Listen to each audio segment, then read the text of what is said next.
Eu tenho um grupo que eu criei lá na minha cidade de investidores e eu tô trazendo pessoas desse grupo. E eu comentei, cara, o Satoshi não era desse planeta. Satoshi Nakamoto não era desse planeta. Cara, ele conseguiu fazer em 2008, escrever um código pensando nos ciclos econômicos.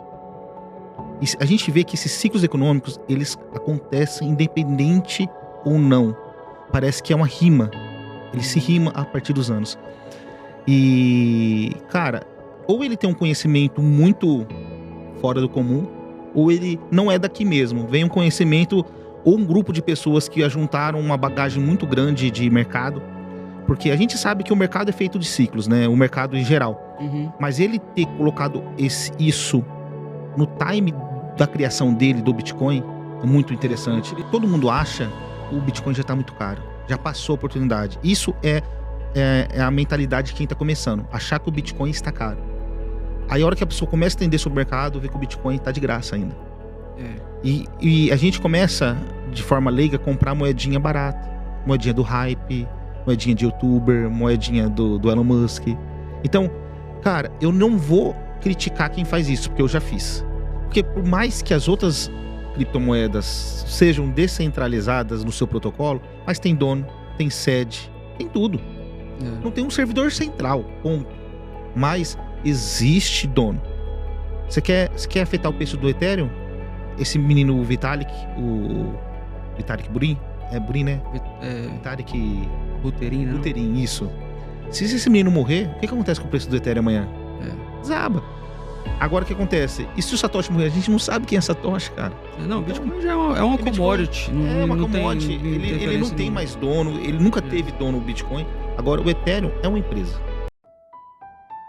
What's the second best? There is no second best.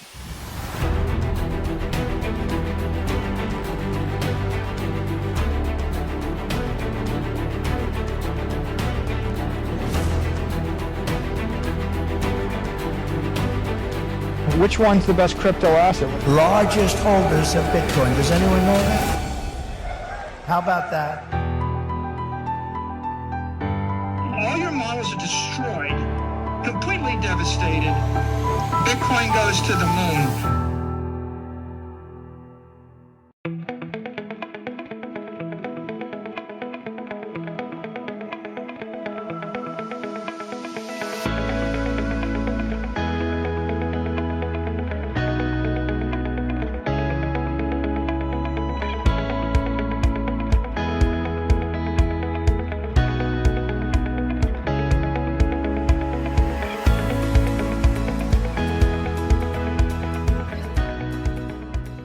Fala pessoal, bom dia, boa tarde, não sei que hora que você está assistindo a gente. Esse aqui é o nosso 8º episódio do Texugo Podcast, que é o nosso podcast, nosso canal aqui de instrumento para trazer pessoas do mundo Bitcoin, o mundo cripto, para a gente saber a história dessas pessoas, o que essas pessoas já acumularam de conhecimento até esse ponto da vida que elas estão, história de sucesso, história de aprendizado e, acima de tudo, história sobre o Bitcoin também, né? Porque aqui é o seu podcast para comunidade Bitcoin e tudo que envolve esse tema, né? Hoje é um podcast especial, que eu tô aqui com meu amigo Tuti Ramos. Tuti veio de Marília, escritor de livro. Daqui a pouco a gente vai falar também dos canais que ele tem, das plataformas. Ele é um cara que já tá no mercado há quantos anos, Tuti? Cripto desde 2019. Desde 2019, então tem muita coisa pra gente extrair dele aqui e saber aí do momento, né? E vou deixar você se apresentar, tá, Tuti? Fala um pouquinho pra gente quem é você e quem é você, né, como na pessoa física, vamos dizer assim, e quem é você depois do Bitcoin. Vamos lá. Gabriel, obrigado pela oportunidade. Eu já venho acompanhando o Texugo desde o primeiro episódio, né? Obrigado. E parabéns pelo documentário, tá? O documentário eu assisti, ficou maravilhoso, cara. E eu acho que você vai se descobrir aí nessa história de documentário, porque ficou muito bom mesmo. Parabéns, viu? Valeu. Eu sou de Marília, interior de São Paulo, né? É mais ou menos 400 quilômetros da capital. E eu sou formado em Direito, mas nunca advoguei. Eu descobri uma paixão por empreendedorismo, né? Aham. Então eu já tive diversas empresas, hoje eu tenho mais de uma empresa. E desde 2019 eu tenho me dedicado à área de investimentos, né? Antes um pouco, até no mercado tradicional, desde 2015. 2019 eu descobri o potencial das criptomoedas, né? Aham. Comecei a estudar a fundo, depois de perder dinheiro, né? Acho que todo mundo começa depois de perder dinheiro. Uhum. Posso até contar essa história que é muito engraçada, né? Mas a partir de 2019 eu comecei a me profissionalizar, começar a estudar mais a fundo. Aí eu resolvi fazer uma pós-graduação em economia, né? Uhum. Aí eu aproveitei a pandemia, que meu comércio estava parado. Eu tenho um bar noturno, tenho deliveries, tenho outras coisas. E na pandemia eu estive totalmente parado, minha cabeça tava... Eu precisava ocupar a cabeça para não ficar louco. Caramba, Aí eu entendi. falei, cara, eu vou estudar sobre esse tema que eu gosto muito. E aí eu fui estudando, fiz uma pós-graduação, fiz a segunda pós-graduação, escrevi o livro, né, do Ouro ao Bitcoin. Vamos que- falar dele daqui a pouquinho. Lancei em 2023, outubro de 2023 eu lancei. Tá fazendo um ano de lançamento. Graças a Deus tá sendo um grande sucesso. Porque o tema tá muito em alta, né? Sim. Todo mundo que te para na rua fala, e aí, Tuti, como tá o Bitcoin? Começou a virar assunto público de novamente. E talvez você vá colher os frutos, não só agora, mas por um bom tempo, porque as pessoas vêm pelo preço, elas vêm chegam no Bitcoin pelas manchetes, né? All time high, preço, não sei o que, subiu tantos %. E depois, às vezes, até por causa de uma queda, começa a querer entender mais, porque, poxa, será que esse trem tá caindo? Será que eu preciso vender ou não? Será que morreu? Será que não morreu? E aí é a hora que a pessoa vai lá no Google, ó, livro Bitcoin. Você coloca Isso. livro Bitcoin. E eu sou assim, eu vou lá, o que tiver, os 3 que apareceram, eu vou e compro, porque hoje, pô, em termos de conhecimento, é muito barato, né? Comprar um livro é barato, pelo que te vai trazer, assim, de conhecimento e te render depois para os seus investimentos. É muito bom, é um bom investimento, é um ótimo investimento sempre, né? Muitas pessoas procuram youtubers, procuram pessoas que já estão há um tempo falando disso. Outras pessoas são mais pro lado acadêmico, né? Procuram mais livros, mais estudos. Então, eu procuro fazer um misto disso tudo. Eu tenho meus livros, eu tenho alguns estudos que eu publiquei nessa área, porém, eu também tenho alguns canais de mídia, né? Tá. Um deles é a Bitvest Brasil. A Bitvest hoje é um dos maiores portais de cripto do Brasil, né? Ela tá em todas as plataformas, é multiplataforma. Tá no Instagram, tem o blog, que você tem notícias praticamente diárias. Também tem no TikTok. Então a gente é multiplataforma. Uhum. A gente tá chegando em todas as plataformas, a gente tá com uma audiência muito bacana. Então, se for, às vezes você tá num momento ali que você não tá com muita paciência para ler, você pode entrar lá para ver um vídeo, ver o que a galera tá falando, assuntos do momento. Ou às vezes você tá com disposição, um tempo livre para ficar sozinho e ler, você pode ler um artigo lá, ler ou ver recomendações de livros também, tudo ali, né? Inclusive, galera, quero convidar vocês para entrar na Bitvest. A gente fez uma reportagem bacana sobre, até Chugo, sobre o documentário. E o Gabriel Ah, que também legal. o Gabriel também eu escrevo pra Bitinvest Brasil, né? Ele é um dos nossos escritores lá. E as matérias dele, modéstia à parte, é uma das mais visualizadas, cara. Vamos continuar aí, melhorando sempre. Beleza. Tem mais. Agradeço pela parceria. É um prazer, é meu Ó, aqui. esse livro aqui eu trouxe pra você, cara. Ó, vou mostrar pra galera aqui, ó. Do Ouro ao Bitcoin. Esse aqui é o seu, cara. Opa, já Presente. é o meu? Depois você acha que tá com. Depois você tem que escrever, então. Não, depois eu faço uma pra mim. dedicatória bacana. Capa bonita, hein, cara? Do Ouro ao Bitcoin. Esse livro nada mais é que um projeto de finalização da minha pós-graduação. Como eu tava encorpando tanto, encorpando, e eu gosto de escrever, eu falei, caramba, eu vou transformar num livro. Já tem Aham. conteúdo, aí eu só alimentei de curiosidades sobre o Bitcoin. Esse é um livro, não é para pessoas experts, tá? Eu procurei fazer algo pra pessoa que tá começando, entrando no mercado cripto. Aham. Eu até fiquei assim de entregar pra você, um cara experiente, mas tem muitas histórias interessantes que, às vezes, até quem entende de Bitcoin não sabe que aconteceu. Porque quando eu pesquisei as curiosidades, eu fiquei de cara com algumas histórias que eu não sabia. Uhum. Alguns personagens, algumas histórias. Então, nesse livro tem muita, não só conhecimento, mas curiosidades também sobre o mercado cripto desde lá de trás. Esse é um livro, vamos dizer assim, na estatística, é mais para quem tá iniciando? Você Isso, acha isso. que vai aproveitar mais? Isso. Na verdade, eu quis fazer uma linha do tempo nesse livro. Uhum. Eu falei um pouquinho do passado, como que era antigamente sem o Bitcoin, o passado das moedas, como elas chegaram até os dias de hoje. Eu dei uma análise histórica no contexto.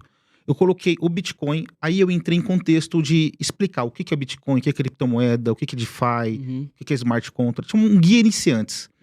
Depois eu avancei porque o que pode ser a criptomoeda no futuro. E no final eu coloquei a minha história com o Bitcoin, como eu conheci o Bitcoin, e também eu coloquei as curiosidades sobre o Bitcoin, desde personalidades daqui do Brasil e lá dos Estados Unidos também, internacionalmente falando. Você colocou a sua história aqui por último. Vamos trazer ela então aqui pro início. Fala, como é que foi? Fala pra gente assim, como que foi seu encontro com o Bitcoin? Vamos lá, eu vou tentar resumir, porque senão a gente fica o podcast todo falando, né? Só para traçar aqui uma linha do tempo. 2015, você falou que estava muito interessado e estudando nos investimentos tradicionais. Tradicionais, isso mesmo. Depois, 2019, foi Bitcoin. E o livro veio aqui em 2023. Isso, depois da pandemia. Então você não foi o cara que chegou e falou assim, isso aqui é legal, vou escrever meu livro. Não, você passou um tempo estudando, absorvendo conhecimento, se preparando. E aí você trouxe também toda essa bagagem sua de outros estudos, coisas que não envolviam o Bitcoin, porque é uma coisa nova, lógico. E aí em 2023 você escreveu. Mas dá uma resumida só desse encontro com o Bitcoin. O que te chamou a atenção? Porque muita gente encontra o Bitcoin e acha que é uma moedinha, um negócio fugaz, passageiro e tal. Cara, é interessante a minha história porque começou do nada. Eu estava lá no Lounge, né, que é meu estabelecimento comercial, e tinha um menino novo lá conversando sobre Bitcoin. Ele tá com o cabelo enroladinho e tal, porque minha empresa faz isso, porque minha empresa faz aquilo, porque a gente movimenta tanto. Eu falei, nossa, cara, um menino tão novo falando com tanta autoridade, né? E eu fui audacioso. Falei, cara, licença, vocês estão falando sobre Bitcoin? Porque eu já tinha ouvido falar em algum lugar, né? Aí o cara, sim, eu tô explicando pra ele como que funciona, tal. Eu sou profissional da área, né? Naquele momento, o menino foi chamou eu pra sentar na mesa, falou, você é o proprietário? Eu falei, sou o proprietário. Chamou, me explicou sobre o Bitcoin e tal. Aí eu tava falando com o dono da Foxbit, Guto Schiavon. Caramba. Saudoso Guto veio a morrer em 2018, né? Um acidente de carro, mas ele é um dos fundadores da Foxbit, uma das maiores exchanges do Brasil, né? E o Guto, ele chegou e me explicou tudo, cara. Ele me deu uma aula de 2 horas, mas eu não tava botando tanta fé, porque a gente poderia ser um papo de bar. E naquele momento, cara, eu cheguei em casa e procurei saber se realmente Guto Schiavon era tudo aquilo que ele havia falado, e realmente era. E ele deixou o telefone, ele me passou links do YouTube, de vídeos, ele me passou livros, estudos, vai por aqui, vai por ali. E cara, eu falei tão próximo, porque ele morava a uma cidade a 30 quilômetros da minha cidade, chamada Pompeia, né? E ele me deu uma dica, compra Bitcoin, isso aí em 2017, tá? Por que eu falei que eu comecei em 2019? Porque eu comecei a estudar em 2019. Mas o meu primeiro contato foi em 2017 com o Guto. Tá. Cara, naquele momento era muito barato, cara. A gente tava, antes de estourar o Bitcoin, eu comprei 10 Bitcoin. Eu tinha um dinheiro guardado, eu comprei 10 Bitcoin. Mas a hora que eu fiz 10 vezes o meu investimento, eu vendi, cara, porque eu não tinha sabedoria. Eu tava querendo especular. Então, eu comprei 10 Bitcoin no começo e vendi Quando ele começou a valorizar, eu falei, cara, eu vou começar a vender, porque vai que ele volta, vai que ele zera. Não tinha contexto nenhum, zero de contexto. Às vezes é até um vício que você traz dos outros investimentos. Com certeza. Né? Tira o risco, vamos tirar o risco. Vamos tirar o risco, eu tirei o risco. Depois, ou seja, até em 2019, eu não tinha mais nada de Bitcoin, já tinha realizado tudo. E tava hiper feliz. Eu me achava o Warren Buffett dos investimentos. Investi algo em torno de 5 mil e transformei em 50. Só pra você ter uma ideia. E como era barato o Bitcoin no final de 2016 para 2017, né? Aí... E nesse contexto aí, sobrou alguns satoshis. Em 2019 eu fui ver, antes dele cair o preço em 2019, ver o preço que eu tinha em satoshi, porque eu vendi todos os bitcoins inteiros e sobrou alguns satoshis. E eu fiquei abismado que os satoshis que eu tinha dava quase 5 mil reais, que é o valor que eu coloquei no começo. Caramba. Eu falei, cara, olha a oportunidade que eu perdi, vou começar a estudar sobre isso. Provavelmente você pensou, poxa, se eu tivesse estudado naquela época, provavelmente eu tinha absorvido mais esse ganho, né? Com certeza. exponencialmente aí. Guardado E aí, pelo menos metade, uns 5, né? É. Não precisava gastar tudo, né? aquilo te machucou um pouquinho. Machucou. Pô, então, A minha história de perca com o Bitcoin foi de ter vendido. ter deixado de ganhar, né? Vamos dizer assim. Não, eu Ia me sinto, perder. eu sinto perca mesmo. Perder. Eu vou ser sincero pra você, eu sinto uma história de perca mesmo, porque eu já tive 10 Bitcoin e hoje a gente que compra, faz hold, faz DCA, sabe o quanto é difícil você comprar poucos satoshis pelo valor que é hoje. E no futuro vai ser ainda mais, né? Hoje é o sonho de muita gente acumular 10, né? Não, Você- o sonho da maioria das pessoas hoje é ter um Bitcoin é. da área. Não tô falando pessoas fora, tô falando pessoa da área. Fala, cara, eu tô investindo até chegar até o Bitcoin. Engraçado, porque se acumular um Bitcoin, sei lá, entre esse ano e talvez o início do ano que vem, pode ser realmente uma coisa transformadora, você pensar nos próximos 10, mas a gente pensa às vezes que no futuro muita gente vai passar anos da vida, assim, 20 anos, para acumular um. Porque, sei lá, isso vai bater $1 milhão, sim, com certeza é questão de Não é tempo, se, né? É quando, É né? quando. É certeza isso aí. Então, pô, acho que o primeiro aprendizado aí que você trouxe, que as pessoas não precisam passar por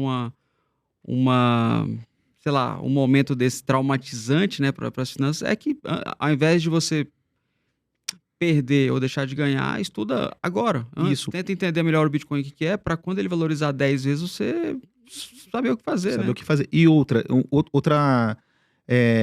coisa que eu tiro desse caso é nunca saia totalmente de uma posição. Independente seja Bitcoin ou não, ou seja outro ativo, ou seja Ethereum, ou seja outro altcoin, eu nunca abandono 100% da posição. Às vezes eu tô 100% nessa posição, aí eu pego, vendo 60%, fico 40% comprado, porque eu não sei do futuro. Eu tirei isso pra mim, entendeu? Entendi. Hoje, além do Bitcoin, você já tá com outras... Você já tá, onde a gente brinca, degenerado, né? Para as outras criptos também, né? No início, quando você escreveu esse livro, você já tinha essa visão mais aberta também para as outras criptos ou era só Bitcoin? Cara, eu comecei como todo mundo. Eu comecei comprando altcoin. Ah, tá. Eu não comprava Bitcoin antes de 2020. Porque eu achei... Todo mundo acha o Bitcoin já tá muito caro. Já passou a oportunidade. Isso é a mentalidade de quem tá começando. Achar que o Bitcoin está caro. Aí a hora que a pessoa começa a entender sobre o mercado, vê que o Bitcoin tá de graça ainda. E a gente começa, de forma leiga, a comprar moedinha barata. Moedinha do hype, moedinha de youtuber, moedinha do Elon Musk.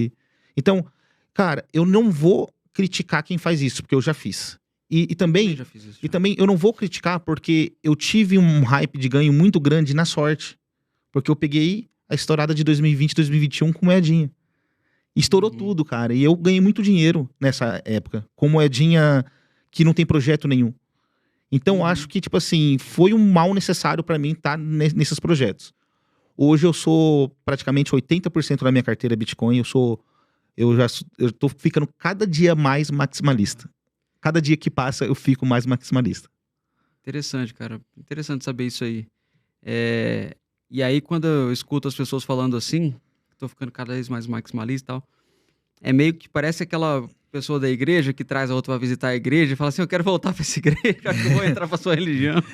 Eu acho mais ou menos isso. Mais ou menos isso. Lembra muito, cara. Pô, o Bitcoin você sabe mais do que eu aqui, até por ter escrito o livro, que ele representa muito mais do que ali um ativo que vai só valorizar e ganhar preço, né? Quando você pegar as propriedades dele, para mim é como se fosse uma pecinha de um quebra-cabeça e aí depois você começa a ver que na mesa tá ali todas as outras peças e só tá faltando uma, que é o Bitcoin, que vai encaixar certinho no mundo que a gente tá hoje, por causa das propriedades que ele tem, né? Até pegando aqui do livro agora, por que você acha que o Bitcoin ele vem para consertar um problema da economia atual, do nosso mundo atual, de como os governos estão levando as economias, dívida soberana, essas coisas.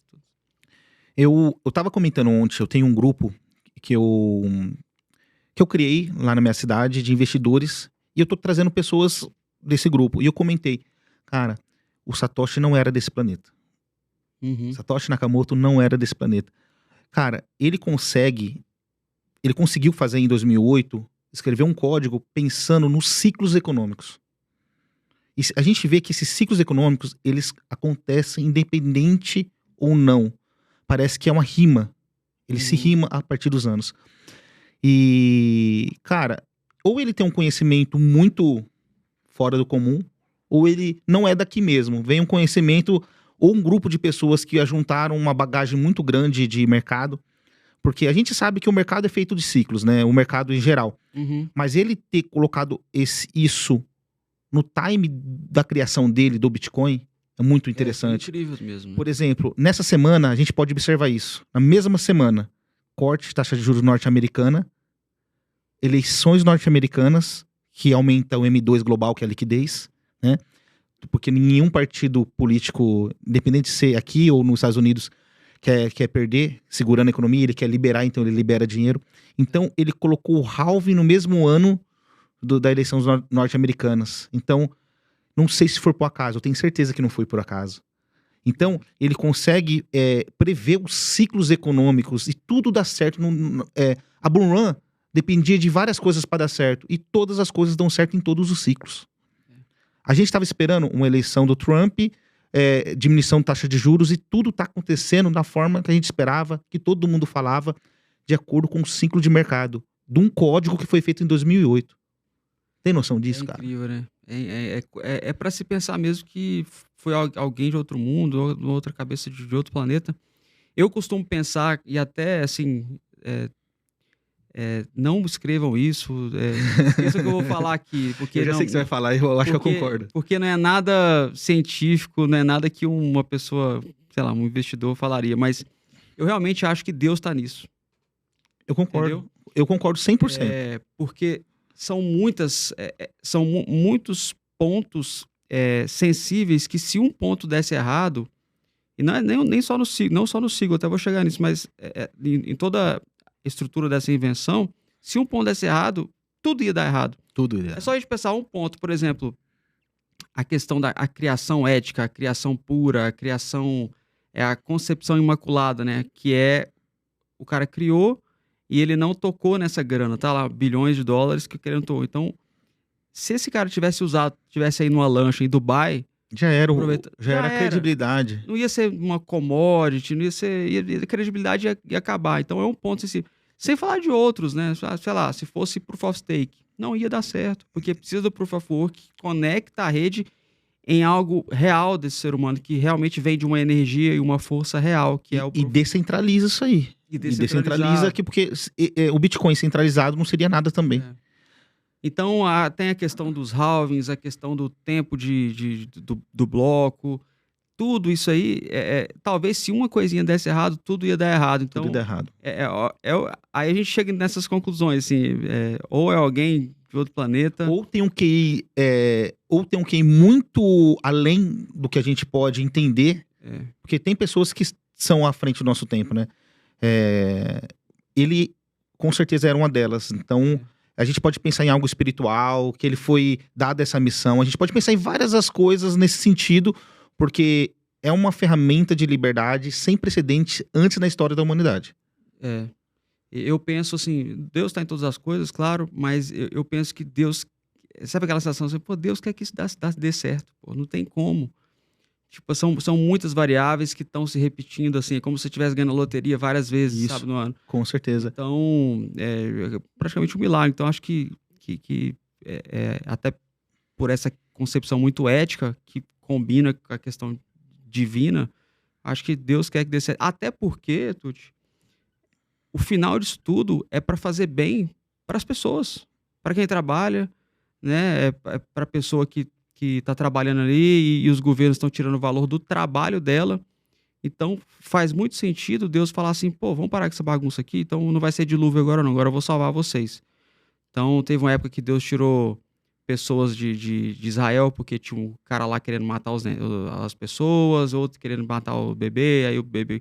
Então, assim, Deus, ele às vezes traz o refúgio mesmo, a salvação para as pessoas e tal. Então, eu tenho meio que, eu misturo um pouquinho as coisas assim, cara. Até para você ter uma convicção para dar o all-in, igual muita gente faz, tem que ter, né? Então, acho que ficou muito claro, assim, por que o Bitcoin é importante no nosso cenário. Os Estados Unidos está com uma dívida gigantesca lá, 35 trilhões de dívida soberana, e teve eleição agora, né? Bitcoin subiu bastante com a vitória do Trump. E o que eu vou te perguntar? O que nessa esteira de um governo Trump, o que você acha que vai ser bom para o Bitcoin? Vamos lá. É muito importante frisar, Gabriel, que o Bitcoin não precisa de políticos. São políticos que precisam do Bitcoin. Então, eu gosto de falar isso porque, independente se Trump ou Kamala ganhasse, o Bitcoin ia continuar na sua trajetória de crescente do mercado. Então, nesse sentido, o Bitcoin não precisa de políticos. É políticos que precisam de Bitcoin. Então, o Trump percebeu isso. Ele mudou sua visão, né? Eu não sei se é uma mudança verdadeira ou não, porque político fala o que as pessoas querem ouvir. São mais de 50 milhões de investidores nos Estados Unidos, cripto. Então, é um mercado muito grande. E ele chegou nesse... Então, se ele ganhou uma margem de 4, 5 milhões de eleitores, ele pode ter ganho essa eleição por causa do Bitcoin. Verdade. Tá? Então, isso é muito importante a gente... Então, ele, nesse momento, ele usou mais do Bitcoin fazendo promessas. Quais são as promessas dele? Vamos bater em cima das promessas dele. Não são nada demais. Por exemplo, o primeiro é demitir o Gary Gensler. Cara, o cara da SEC, que odeia cripto. Ele já é declarado, ele não gosta. Ele é contra o mercado cripto. Segunda coisa é melhorar a pena ou conseguir colocar em liberdade o dono da Silk Road, né? Que lá atrás ele foi condenado a pena perpétua. Eu achei muito pesado. Eu não digo que ele não tem alguma culpa nesse sentido, mas não foi um crime que teve violência. Então, ele criou uma saída tecnológica que poderia ser usada para o mal. Mas nesse sentido, a internet também é uma saída tecnológica usada para o mal. Até a blockchain pode ser usada para o mal. A gente pode até falar do Drex, que é uma tecnologia que é uma blockchain que vai ser usada para o mal no futuro. Então, nesse sentido, ele criou. E eu acho que a pena dele foi querendo condenar também o mercado cripto naquele momento. Que foi em 2013. Eles queriam aniquilar o Bitcoin em 2013. E todo mundo que pertencia àquele mercado. Era muito criminalizado quem mexia com criptomoedas. Se aqui no Brasil, Itaú, Bradesco, outros bancos fechavam contas, imagine lá nos Estados Unidos o que não acontecia. Então, nesse sentido. Outra promessa do Trump que a gente tem que ficar... Que essa aqui é mais importante, é um fundo de Bitcoin para os Estados Unidos. Não lastreando o dólar. Não é isso que ele quis dizer. Mas um fundo mesmo. Ele quer que os Estados Unidos tenha Bitcoin em sua carteira. Reserva estratégica. Reserva estratégica, isso mesmo. Mas a gente sabe que tudo que fala em Estados Unidos, qualquer 5%, 3%, 1% de reserva estratégica já muda todo o mercado. E mais do que isso, ele falou que não vai vender, que já é muito bom. É verdade, que já é muito bom. Porque os Estados Unidos tem uma das maiores carteiras. Então, só de saber que os Estados Unidos, nesses 4 anos, não vai vender, ou seja, como a gente trabalha com estoque fluxo, menos Bitcoin para vender, maior demanda, o preço tende a subir. Então, se ele cumprir as promessas dele, só de não vender, já vai dar um impacto bem interessante. Então, eu não acredito que ele vai ser totalmente pró-cripto da forma que ele fala. Mas só do discurso dele estar pró-cripto, já ajuda. E historicamente, os republicanos tendem a ser mais liberais e mais... pendem mais para baixar impostos, né? E como eu escutei também um discurso dele falando que queria que... É lógico que é uma alegoria, isso aí, falar que os Estados Unidos... Que ele queria que os Estados Unidos fossem a capital cripto, né? A capital do Bitcoin é cripto. Então, talvez tenha algum incentivo aí baixando imposto até para mineração, para poder minerar mais. Na verdade, o Gabriel... Mais amigável para a mineração. Né? Eu já tive uma startup e eu estudei muito na época sobre Vale do Silício. E eu tive essa visão de blockchain lá atrás e eu queria desenvolver algo aqui, algumas ideias que eu tinha. E eu estava observando que naquele momento, em 2019, 2020, Vale do Silício era muito fechado para tecnologia blockchain. Nenhuma fintech falava disso. Uhum. Hoje, a cada 3 portas lá do Vale do Silício, 2 falam sobre inteligência artificial e blockchain. Uhum. Então, as fintechs todas estão nesse sentido. Por causa das CBDCs, por causa de tudo que vem acontecendo. O Bitcoin deu entrada, mas os projetos estão muito desenvolvidos da parte tecnológica.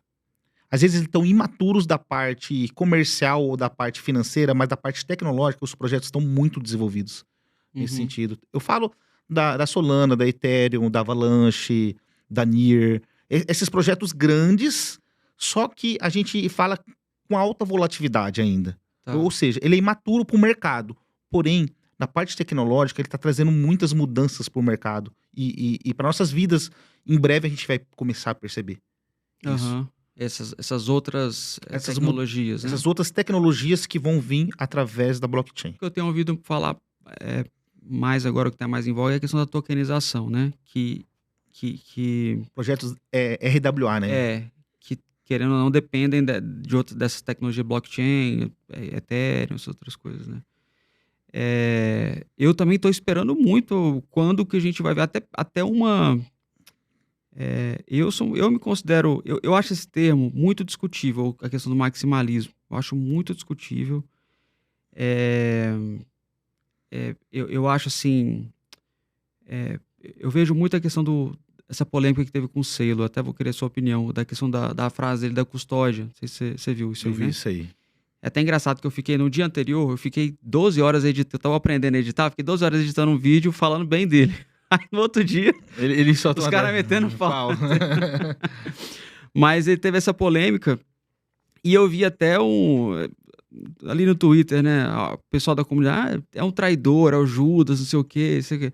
Então, pô, às vezes quem tá falando isso é o cara que tem ali, sei lá, 20%, não tem outras altcoins, só tem Bitcoin. Mas o Bitcoin é 20% do que ele tem. Isso, de ele não tá investimento. all-in. E o cara tá falando mal, um falando cara- que o cara é Judas, um cara que transformou a empresa dele, e hoje a empresa dele, sei lá, ele tá alavancado, endividado, comprando Bitcoin. E outro cara que às vezes tem, sei lá, não teve coragem de vender uma bicicleta pra comprar, tá ali falando. Então, tem que ter muito cuidado nisso aí que o cara fala, eu sou maximalista só porque eu não tenho altcoin. Cara, pra mim, maximalista, assim, tem que aprofundar nisso aí pra Isso. poder taxar o cara ou não.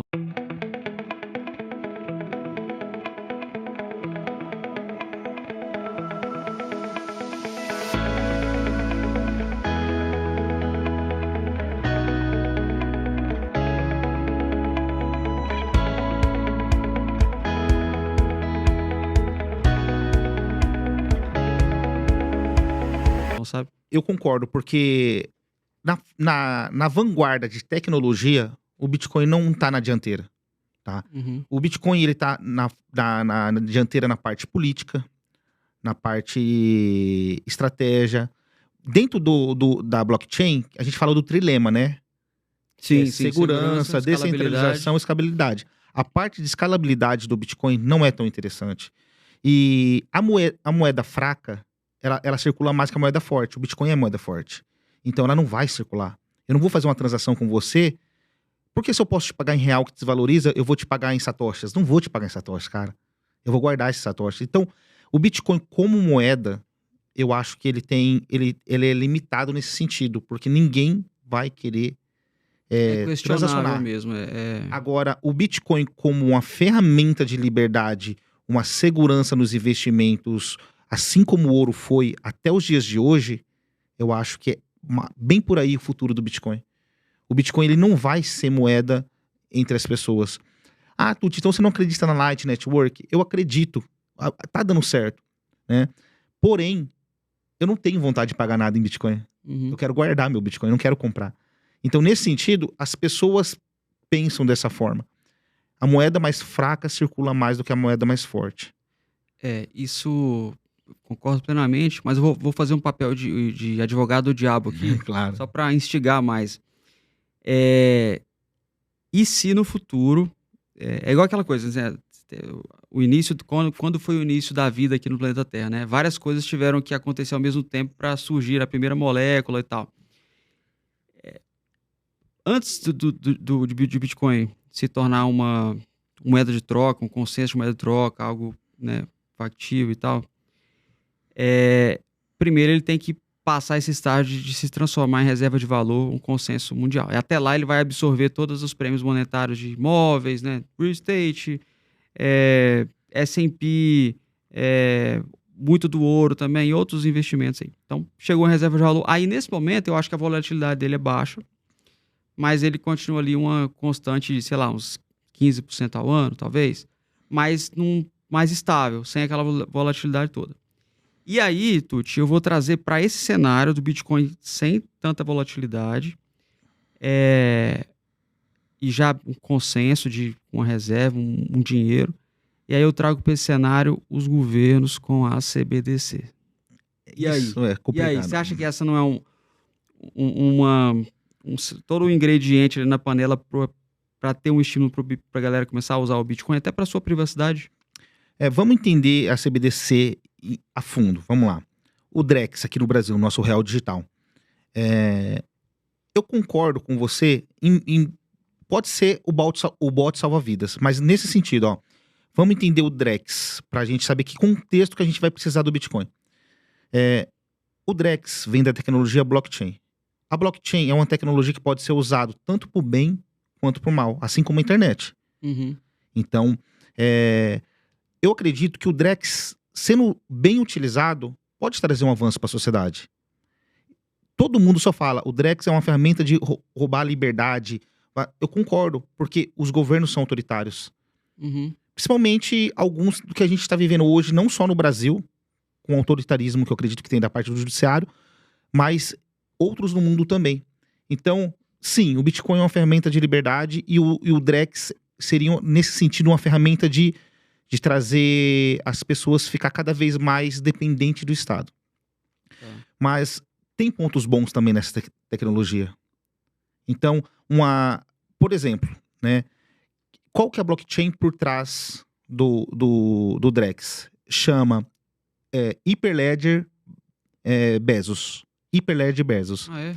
Que é um projeto de blockchain que ela não é descentralizada, ela é centralizada. Mas ela usa toda a infraestrutura da rede Ethereum. Ela como se fosse uma camada 2 da rede Ethereum? Não. Ela é uma blockchain autônoma, ela não está na segunda camada, ela não é um token, Tá. sabe? Mas ela usa toda a infraestrutura, ela tem uma comunicabilidade com a rede Ethereum e faz uma infraestrutura com a rede Ethereum.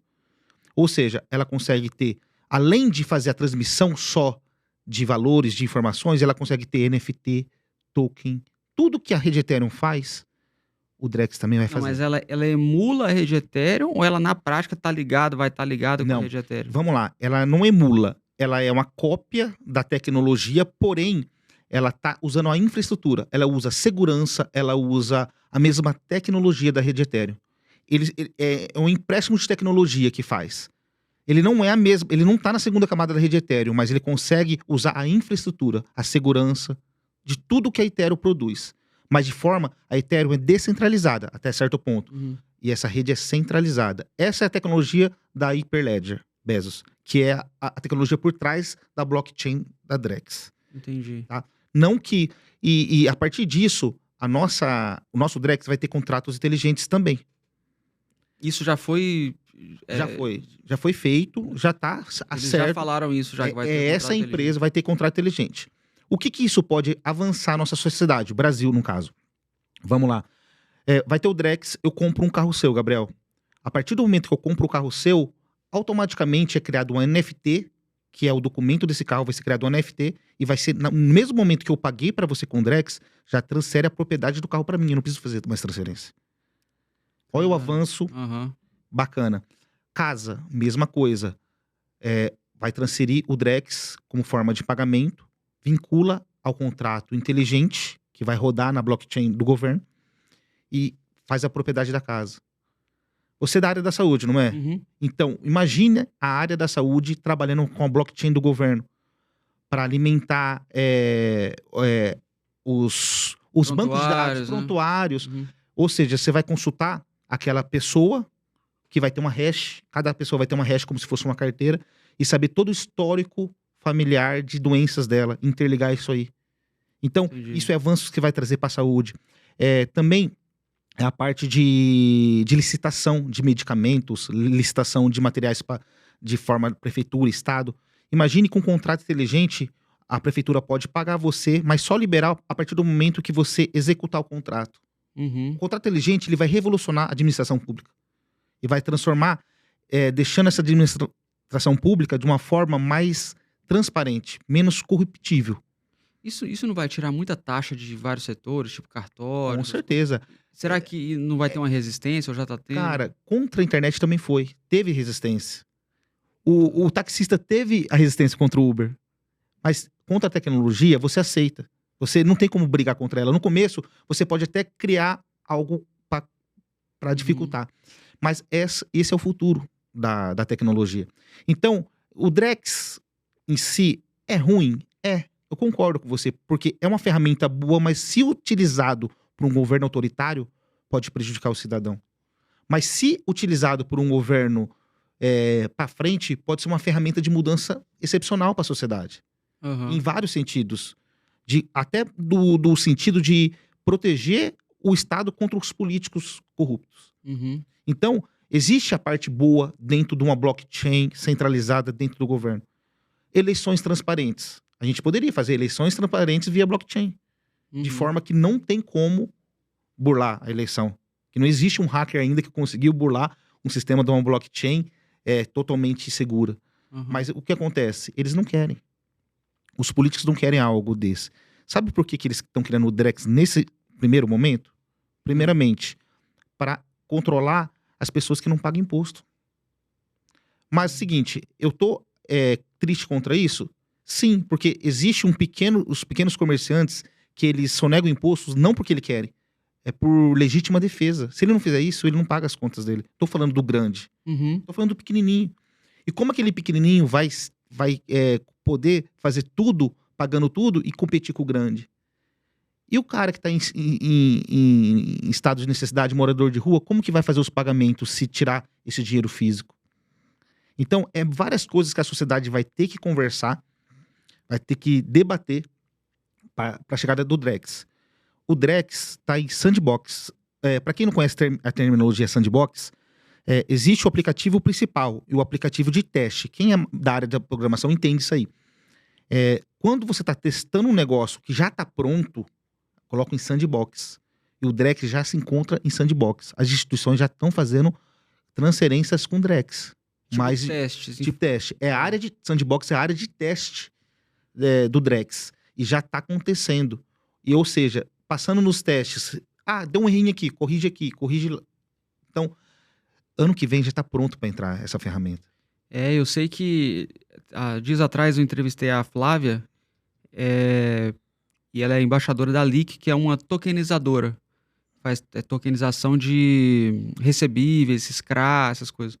E ela comentou comigo que a Leak já estava participando de testes com o Drex. A Leak, a TecBan é uma das empresas. Ou seja, todas essas empresas da área tecnológica já foi chamado para... Porque é o seguinte, imagina que existe essa tecnologia. As fintechs vão ter que aderir. Uhum. Você lembra quando surgiu o Pix? Que era bem... Eu só fazia para você, a maquininha de cartão não recebia Pix. Aos poucos, hoje eu passo na maquininha de cartão, tem Pix assim. Por quê? As fintechs viram a tecnologia e produziram outras soluções em cima dessa tecnologia que o governo se propôs a fazer, um código aberto. E está sendo feito isso com as fintechs agora, nesse momento. Uhum. Então vai abrir um grande mercado nesse sentido, porém, a gente sabe que a intenção do Estado não é boa. A intenção do Estado não é bacana. Se fosse um governo que a gente tivesse tranquilidade, não quero politizar, não quero levar para lado nenhum, mas a gente começou a falar de CBDC, não foi com o Lula. Uhum. Foi na época do Bolsonaro. Foi Paulo Guedes que começou essa história. Então, eu não sei qual a verdadeira intenção dele nesse sentido. Por mais que eu sou de direita, eu sou libertário, eu tendo mais à direita, é importante falar que começou a CBDC, o Drex, no governo dele. Uhum. O Real Digital começou a ser falado lá, depois do Pix, que foi criado por eles também. Então, nesse sentido, eu vejo que não é direita e esquerda, é governos em geral.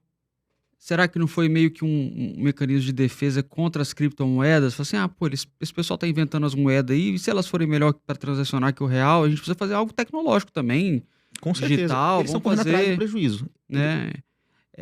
Apesar que eu acho que principalmente o nosso ministro da Economia, né, que, né, acho que não sei se nem entende o que é inflação direito. Se perguntar acho que é que ele não- inflação para ele, vai falar que é, Gabriel, que é IPCA, eu acho que ele né? não estaria gabaritado para sentar do lado aqui e conversar sobre esse assunto. Ele não teria como debater com a gente. Então, eu acho que o próprio ministro, acho que ele não entende o Bitcoin, o impacto do Bitcoin. Então, eu acho que a questão talvez tenha sido meio que um mecanismo de defesa. Igual você falou, vamos correr atrás, que a gente precisa digitalizar dinheiro, fazer alguma coisa na blockchain, para não ser só os outros concorrentes, as outras moedas, né? Mas aí, eu quero até trazer um pensamento aí de segunda camada sobre isso aí, porque às vezes a gente fica muito preocupado. O Drex vai ter muito controle, vigilância. Com certeza. Mas eu tendo a fazer um paralelo assim, até vou te perguntar. Quem você acha que foi melhor para a direita, para o libertarianismo do Brasil? O Bolsonaro ou a Dilma? Eu acho que foi a Dilma. Porque ela foi tão ruim que a galera começou a querer entender de economia, querer se defender do Estado, criou tão um sentimento de uma contra-revolta ali, que a galera se posicionou num outro espectro. Fala, pô, então eu sou de direita, então o que é ser de direita? Então, entendeu? Então eu sou libertário, então o que é ser libertário? Então tem um economista da escola austríaca, eu não sabia disso, aí vai estudar Mises e tal. Então, eu acho que por ser tão ruim, ajudou. Exato. Então, e foi uma ajuda estrutural, entendeu? Então, fazendo um paralelo com o Drex, talvez essa implantação do Drex e a coisa acontecendo, talvez casos ali de realmente invasão de privacidade ou de controle e tal. Ou você falar, não, o salário do fulano ali, ele vai ter que gastar só aquele mês, senão vai evaporar o dinheiro. Isso Então, é tudo via contrato inteligente. Tudo já está programável dentro da... Então, essas da coisas blockchain. acontecendo, para mim, é a melhor propaganda pro Bitcoin que vai ter. Com certeza. Na verdade, o Bitcoin nunca cresceu em terreno tranquilo. Sempre foi em terreno de crise. Ele é antifrágil, né? Ele é antifrágil. A pandemia, o que aconteceu? Os governos tiveram que injetar muito capital na economia, imprimir muito dinheiro. E o Bitcoin, ele cresce nesse momento. Uhum. Ele é um hedge de proteção. Ele já se consolidou como hedge de proteção. E ele chupa essa gordura. Ele traz para ele toda essa liquidez global. E o que acontece? Por que os ciclos acontecem? Voltando naquela história do começo. Porque é um ciclo de liquidez global na época de eleição norte-americana. Uhum. Coloca muito dinheiro na economia para mostrar resultado. E político é assim. Você percebe que todas as cidades viram canteiro de obra na época de eleição. Ou seja, eles guardam o dinheiro, seguram aquela liquidez e colocam na época de eleição. Então, e o Bitcoin, ele vai começar a trazer essa liquidez cada vez mais. Por quê? O Bitcoin, os ciclos dele cada vez serão menores. Eu acho que a gente vai viver agora o último grande ciclo do Bitcoin. Você fala os menores, assim, o range que ele vai conseguir subir em cada ciclo. Isso. Tá. Você parou para perceber o quanto o Bitcoin está parecido com o SP500?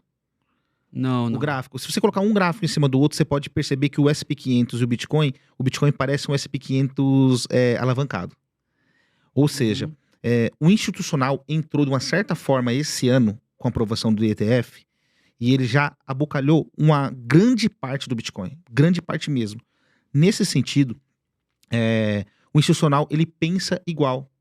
Ações, ele vai pensar igual. E o Bitcoin vai começar a parecer com o mercado acionário. O mercado do S&P 500. Cada vez mais, porque existe essas pessoas que não são do varejo. Aí fala, Tuti, você não acredita então numa grande multiplicação? Não tô acreditando mais naquela alt-season. Você já viu o pessoal falar, não vou ficar milionário nessa alt-season, essa moeda vai fazer vezes 50, vezes 100. Quem não é do Bitcoin adora falar, essa moedinha vai fazer 30x, essa daqui vai fazer 50x. Eu acho que todo mundo vai dar com os burros na água. E eu acredito que esse vai ser o último grande ciclo que a gente vai ter. Talvez ele chegue a uns 200 mil, mas também acredito que seja o último. E aí, já nesse tema de adoção institucional que você entrou, é até interessante, eu estava vendo uma entrevista esses dias, que corrobora muito isso, que é justamente uma causa da redução da volatilidade do Bitcoin pro futuro, o futuro próximo já, né? Nos próximos 4 anos. Que é o seguinte, o investidor pessoa física, ele tem aquela mentalidade que eu tive, você teve, assim, Varejo, eu né? vou comprar e assim, às vezes o cara realmente pensa, vai multiplicar por 10. E fica ali comprado, vai multiplicar por 10 porque ele precisa mudar a vida dele e tal. Mas quando chega em 10, vende. E aí, vende, começa aquela baixa toda. O institucional, não. Ele estipula uma porção do portfólio dele que é assim, 2% de Bitcoin. E aí, se o Bitcoin sobe um pouquinho e vira 4%, ou vira... Ele estipula 2%, ele vira 3%, ele já vende. Ele não vai esperar o Bitcoin fazer 5, 6 vezes, ele vende. E aí, para realocar em outras coisas, porque tudo precisa ser no compartimento dentro da porcentagem de alocação para cada tipo de ativo. Semelhantemente, se ele colocou 2%, o Bitcoin caiu, virou 1,5%, ele vai comprar mais para voltar a ser 2%. Então, isso, o próprio... Rebalancear a carteira, vai rebalanceando a carteira. Mas é um rebalanceamento mais... Entendeu? Que é um movimento mais suave, né? Mas não é de ciclos mesmo. Isso. Então, a adoção institucional vai trazer essa isso. suavidade aí para o movimento do preço, né? E mais do que isso, Gabriel, vamos entender por que as altcoins disparam e faz muito, ou fez muito, né? Não sei se vai fazer nesse ciclo, mas por que eles fizeram muito?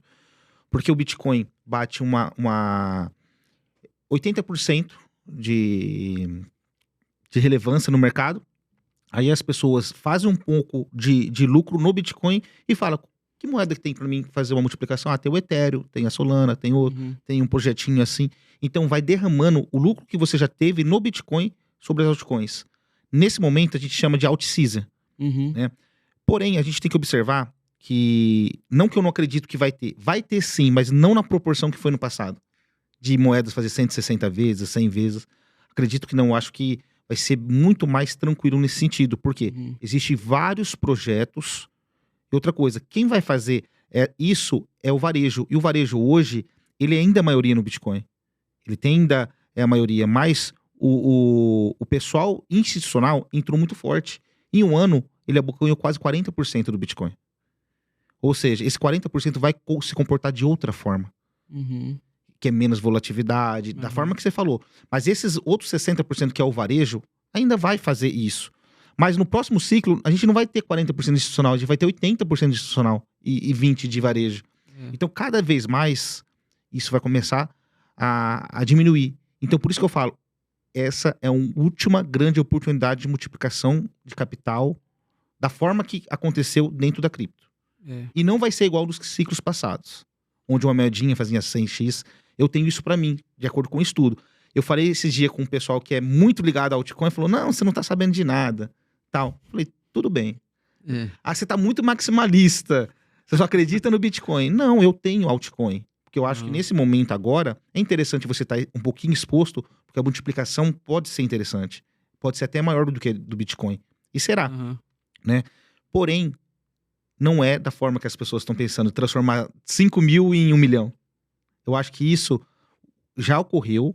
Algumas moedas acontecem, mas é como você ganhar na loteria. Acertei numa moedinha que coloquei 5 mil e virou 1 milhão. Isso não tende a acontecer mais. Porque no momento que for esse despejo de quem ganhou muito com o Bitcoin, agora vai despejar em outros projetos, aí é out season, né? Você tá falando, né? Isso. Se eu errar alguma coisa, você me corrige. Nesse momento, tem que encaixar com a narrativa do momento, para você saber qual altcoin que vai subir, que vai absorver esse preço. Com certeza. Muitas vezes, uma moeda faz 10x, né? Mas o que acontece? Ela bate 10x de valorização, ela já começa a retroagir. Ela não fica parada, ela já começa a cair. Aí muda a narrativa. A narrativa era RWA, né? Que é tokenização de ativos. Foi para a inteligência artificial. Então, os tokens de inteligência artificial começam a pegar toda essa liquidez e levar para ele. Ou seja, se você ficar só comprado e não realizar lucro nas altcoins, o que acontece? Você vai perdendo dinheiro, porque você ganha aqui, perde aqui, ganha aqui, perde aqui. E fica essa balança. Então você tem que saber realizar nas altcoins. E se possível, o que você realizar de lucro, você volta pro Bitcoin. Esse é o jogo. Esse é o high. As pessoas que conseguem fazer isso, vê que a dominância do Bitcoin está muito grande. Então vamos vender um pouquinho de Bitcoin. Vende um pouquinho de Bitcoin, compra altcoin. Aí a altcoin, o que acontece? Você tem que ver a narrativa correta, o momento correto de mudar das narrativas. Agora vai falar de... voltou o metaverso. Vamos supor, voltou isso. Opa, coloca aqui. Ele fez 2x seu valor seu aplicado, já tira o risco. O risco você já volta no Bitcoin, que é no hedge. Ah, entendi. E você deixa o risco. Aí, duplicou mais 2 vezes, já tira mais metade. E trabalhar com essa análise de risco. Porque altcoin, ainda que eu falei para vocês, apesar de tecnologicamente estar muito à frente, mas em fase de mercado é muito prematuro ainda. Então, uma altcoin pode ir a 0, como ela pode fazer 100 vezes. Então, é muito arriscado.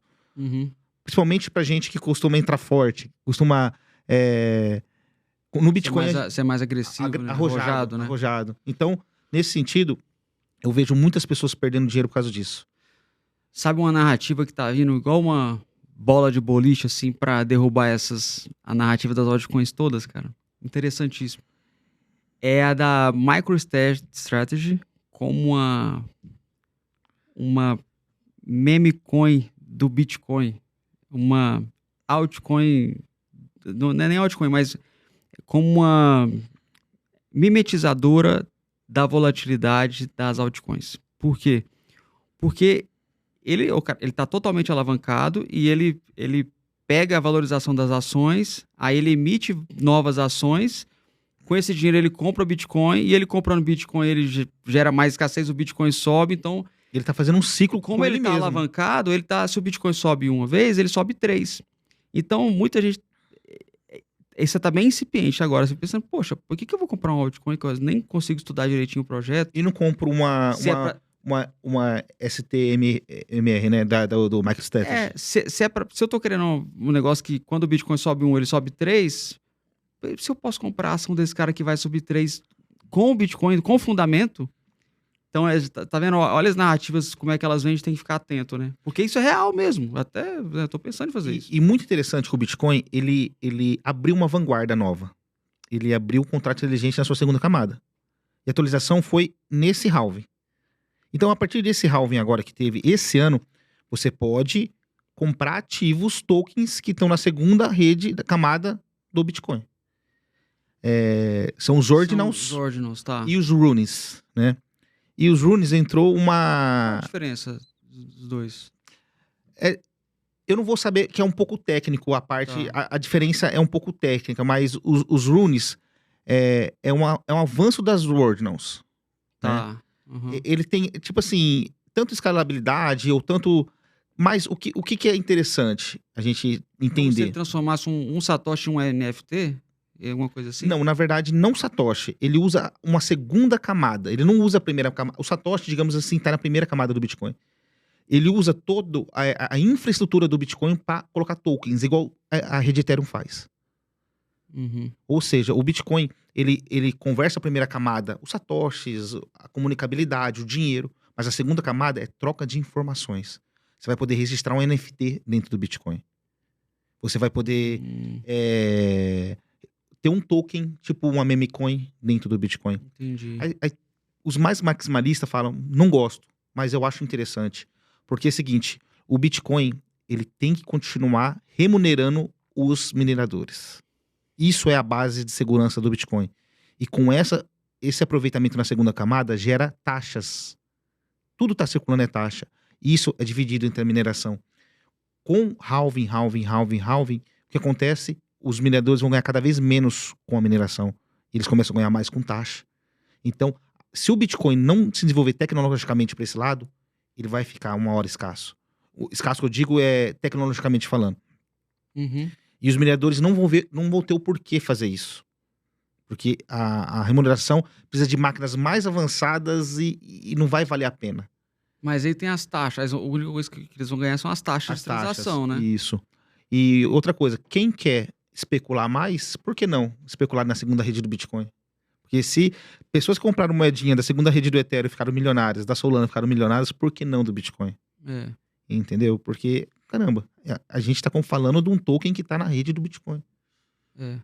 Eu até vou dar uma estudada nisso aí, desses tokens. E a princípio eu tava achando que Ordinals e Runes era, tipo assim, um Satoshi diferenciado, assim, como se você pegasse uma moeda de R$1 e falasse, nossa, essa moeda aqui foi a moeda que o presidente usou para comprar um café, então ela ou tem um inscrito nessa moeda aqui que te diferencia e tal.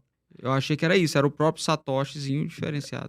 Sim e não, porque é o seguinte, ele não é o Satoshi, mas ele é a possibilidade de você colocar informação dentro daquela transação do blockchain. A blockchain, ela só passa hoje, do Bitcoin só passava, no caso, a quantidade de pessoas, a transferência, vamos supor, tu te comprou tanto e tal, ele fazia a ligação dos blocos, né? Uhum. A partir desse momento, com essa atualização, ele coloca informações também. Ah, tá. Então ele registra aí no NFT, ele virou uma blockchain como todas as outras, como Ethereum, como a Solana. O Bitcoin, ele se tornou uma blockchain como todas as outras. Então, isso, duas teorias. Ele acabou com o killer Bitcoin. Ah, vai vir uma moeda que vai matar o Bitcoin. Não, o Bitcoin tem tudo que as outras moedas têm, tecnologicamente falando agora. O Bitcoin não tem a parte de escalabilidade. Opa, a Lightning Network está fazendo isso muito bem feito. Uhum. Então ele já está corrigindo o problema. Ou seja, no trilema da blockchain, ele já está, digamos, perfeito. É. Porque corrigindo esse problema e essa solução ficando cada vez mais abrangente, não tem o que falar. Então, nesse sentido, eu entendo que tudo que é pensado no Bitcoin, ele é muito debatido para pensar no futuro.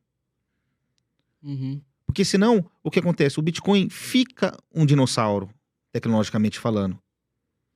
E o Ethereum vem crescendo, a Solana vem crescendo, e até que ponto a adoção desses dois ecossistemas não ia... O mercado deles vai crescer, porque o mundo está precisando, bancos estão precisando dessas soluções. Uhum. Eu assim, discordo um pouquinho, assim, dessa questão de ver quanto mais uma coisa for fixa, ossificada, dinossaurizada, assim, pior. Mas agora não é mais. Agora o Bitcoin correu atrás disso e criou soluções. Agora, digamos assim, quem é do mercado mais tradicional, mais maximalista, não gostou dessas mudanças. Eu tenho medo, né? Não vou nem falar que eu não gostei, eu tenho medo, receio. A princípio são coisas assim que não interferem no protocolo, né? Não tem nada a ver com o protocolo e tal. Mas eu tenho receio de que essa constante mudança pode mexer um pouco com a cabeça das pessoas e criar aquela vaidade, aquele orgulho de falar assim, Satoshi errou nisso aqui, faltou isso aqui não foi legal, vamos mexer nessa questão do protocolo aqui. Aí eu acho muito perigoso, porque para mim não tem muita... não é igual você dizer que quanto mais imutável o negócio ao longo do tempo, pior. É só você ver, por exemplo, a língua inglesa, as regras do xadrez, protocolos, estão aí há milhares de anos. Então, só são usados hoje por bilhões de pessoas porque eles não mudam. Então, estão ali esse tempo todo. Então, às vezes, uma coisa que muda sempre, talvez, assim, perca valor. Mas vamos falar, não houve uma mudança, houve uma adição. Porque se houvesse uma mudança, teria que ter um fork na rede. E não houve esse fork. Mudança foi quando dividiu o Bitcoin Cash para o Bitcoin tradicional. Lá houve uma mudança. Ou você quer isso, ou você quer aquilo. Então houve um fork na rede. Isso não é uma mudança, eu acredito. Eu vendo assim. Ele adicionou algo que o Bitcoin não tinha. Ele trouxe algo que não movimenta a primeira camada. Ele não mudou nada na primeira camada.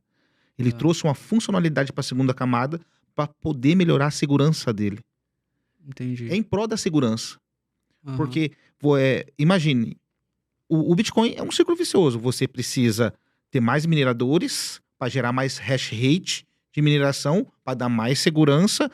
Dando mais segurança, as pessoas vão investir mais. Investindo mais, o ativo sobe e paga mais os mineradores. E aí eles investem mais em máquina e vira um ciclo vicioso. Mas vai chegar uma hora que esse ciclo vicioso não ia fechar, a conta não ia fechar.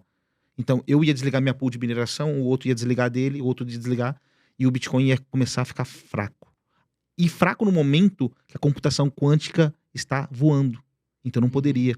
Então os desenvolvedores, já entendendo esse ciclo vicioso que poderia entrar o Bitcoin, eles desenvolveram saídas para fazer a rede trabalhar bastante, e com a rede trabalhando bastante, remunera. Entendi. E sem mexer zero no protocolo. Mexeram zero no protocolo. Zero. A primeira camada funciona. A segurança da blockchain do Bitcoin é a mesma. Tivemos todas essas mudanças e o Bitcoin nunca travou. Então, tecnologicamente falando, eu acho que foi um acerto Uhum. para longevidade do Bitcoin, para competitividade do Bitcoin enquanto projeto, sabe? Aham. E para não ter aquelas histórias, tipo assim, outra blockchain faz isso, a do Bitcoin é antiga, não faz. Tal. Até para poder trabalhar Uhum. todas as vertentes que uma blockchain se propõe fazer. Isso sempre teve essa história, né? Esse discurso aí, né? Principalmente os chefes das tipo Cardano, às vezes ele fala umas bobeiras dessas assim. Cardano vai ser maior que o Bitcoin. Eu vejo essas É. coisas, eu dou risada, cara. A maior besteira que eu vejo é muita gente falando assim, eu não gosto do Bitcoin porque as outras têm uma função. Ethereum é smart contract, que faz não sei o quê. O Bitcoin não tem uma função. Pô, quem fala isso é porque não entende de economia, não entende a função, né? Não entende principalmente de dinheiro, né? Ó, E agora o Bitcoin é o Bitcoin e tem todas as funções que as outras têm. Agora, tipo assim, quanto mais fecha essa parte de desenvolvimento do Bitcoin, ele fica mais perfeito. É. Mas a primeira função dele, que ele sempre teve, em termos de importância, sempre foi muito maior do que as outras. Com certeza. Não tem mais o Muito que se falar. maior, muito maior. Eu acho que a descentralização dele, por não saber quem é Satoshi Nakamoto, é a parte melhor. Porque por mais que as outras criptomoedas sejam descentralizadas no seu protocolo, mas tem dono, tem sede, tem tudo. É. Não tem um servidor central, ponto. Mas existe dono. Você quer afetar o preço do Ethereum? Esse menino Vitalik, o Vitalik Buterin, é Buterin, né? Vitalik Buterin, né? não? Buterin, isso. Se esse menino morrer, o que acontece com o preço do Ethereum amanhã? É. Desaba. Agora o que acontece? E se o Satoshi morrer? A gente não sabe quem é Satoshi, cara. Não, o Então, Bitcoin já é uma Bitcoin commodity. Não, é uma não tem commodity. Ele não interferência tem nenhuma. mais dono. Ele nunca É. teve dono o Bitcoin. Agora, o Ethereum é uma empresa. Ele vai responder É. sobre algo que ele vai fazer. Essas outras são altcoins, são, aliás, startups, né? Pode falar assim, startups. Claro, né? claro. Agora, o Bitcoin, assim, eu às vezes demoro um pouco para falar, cara, porque você vai ter que aprofundar muito. Bitcoin é o seguinte, você primeiro entende o que é o dinheiro. Aliás, quando você começa a estudar Bitcoin, você se pergunta, pô, aí, então eu nem sei o que é dinheiro direito, eu preciso entender o que é dinheiro, porque para eu entender isso aí, né, o que é o dinheiro? É um instrumento que precisa ser uma reserva de valor, uma unidade de conta e uma moeda de troca. Quando você entende que o Bitcoin, ele pega todos esses... Pensando nesses 3 atributos que o dinheiro precisa ter, ele é muito melhor do que todos os outros dinheiros que tem, ele vai fazer uma revolução, e já está acontecendo uma revolução. E aí, quando você lembra, na história da humanidade, os períodos que a humanidade usou o melhor dinheiro que tinha na época, que no caso foi o ouro, o progresso que a humanidade teve é nítido, é absurdo, assim, né? E além de progresso tecnológico, e inclusive tecnológico, inclusive artístico, períodos de arte, da música, né, de pintura, tudo, todos os sentidos. Avança em todos os sentidos.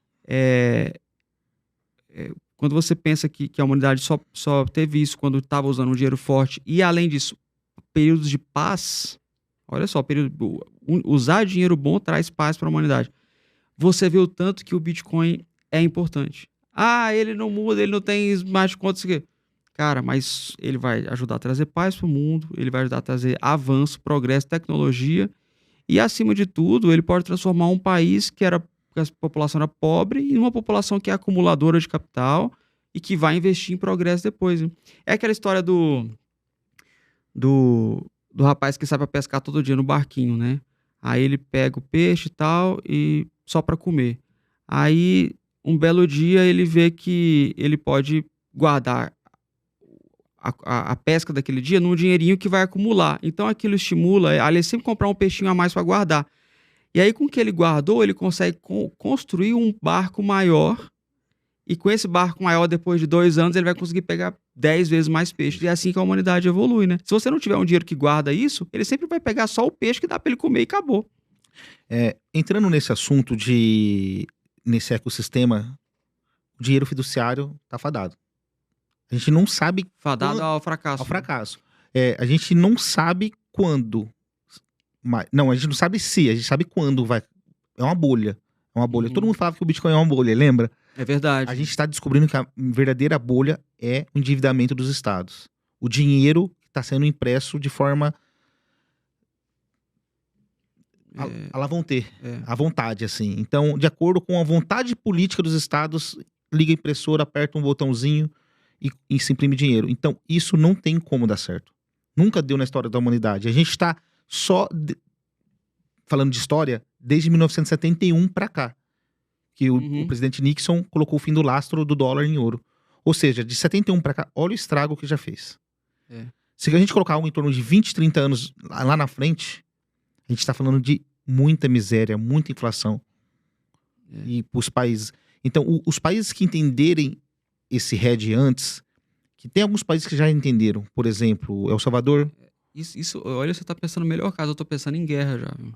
Não, com certeza, também, porque eles precisam imprimir dinheiro para fazer mais guerra.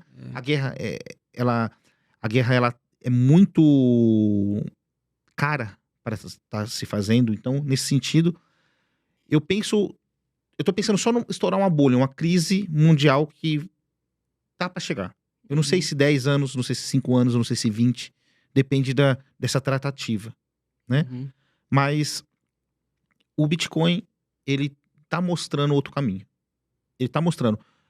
Ele vai ser o remédio usado? Espero que sim. Mas se não for ele mostrou o caminho. Pelo menos ele abriu a porta. Fala, é por aqui, galera, que vai. Ele tá mostrando um caminho. Na tecnologia, a gente não pode cravar. Isso vai ser isso. Porque muitas vezes a gente fez isso lá atrás e se ferrou. É verdade. Né? A gente fez isso, a internet vai ser a partir daqui. Aí veio o Steve Jobs com... A gente achava que o notebook ia ser hoje o smartphone. Ele mandou para outro rumo usando a internet. Então a gente pensa que vai ser o Bitcoin, mas muitas vezes o Bitcoin pode ter dado o caminho. E lá na frente apareceu outro caminho. Então, espero que não. Eu gosto muito da forma que o Bitcoin imaculado que você falou. Aí a gente volta no início do nosso podcast, assim, que é muito difícil outra invenção acumular tantos milagres. Isso. Mas não é impossível. Da forma que o Bitcoin foi criado, é impossível? Não, ele mostrou que não é possível. Da mesma forma que não é possível acontecer outra coisa. Mas se você acha impossível hoje sim. Pelo menos, hoje não existe. Pelo menos em termos de blockchain, é impossível ir pro favor, porque a vencedora vai ser onde tiver mais gente, onde tiver mais minerador. Então, todos os incentivos já estão pro Bitcoin, né? A gente só tem um problema. A centralização do poder do Bitcoin em cima dos institucionais. Porque, já pensou? Vamos falar mais disso? Porque... BlackRock, 51% dos Bitcoins. A gente sabe que o código do Bitcoin é a maioria. Então, ela vai ter a maioria dos Bitcoins. Para ela conseguir a maioria dos mineradores, também é tranquilo, porque ela tem dinheiro para isso. Então, o que acontece? A gente depende. E se eles falam, vamos mudar para Proof of Stake? E aí? A gente tá... Olha, porque demanda muita energia, vai vir aquele papinho work. É bom só explicar que não é porque a quantidade de Bitcoin vai estar, sei lá, 30% num lugar que ele vai ser mais centralizado, porque não é isso que influencia, é a questão da mineração, né? Sim, mas seguinte, a partir do momento... Você tá dizendo assim, que a partir do momento que ele tem muito Bitcoin, ele vai ter muita força até para convencer. Não, e outra coisa, a mineração requer dinheiro, concorda? São empresas que trabalham com isso. Quer mais dinheiro que a BlackRock tem? Então ela pode trazer para ela nesse sentido. Ela pode comprar a maioria das ações das mineradoras. Uma empresa que já tem a maioria das ações do mundo, comprar a maioria das ações das mineradoras, não é nada. Ela pode falar assim, pra gente, a gente tá aqui indicando, fazendo relatório e tal, e tal, e tal. A BlackRock só vai ver o Bitcoin como um investimento ainda para os próximos anos viável se tiver essa mudança, igual você tá falando. Se não, a gente vai recomendar a venda. Isso. E aí os mineradores não vão querer um trem que tá caindo.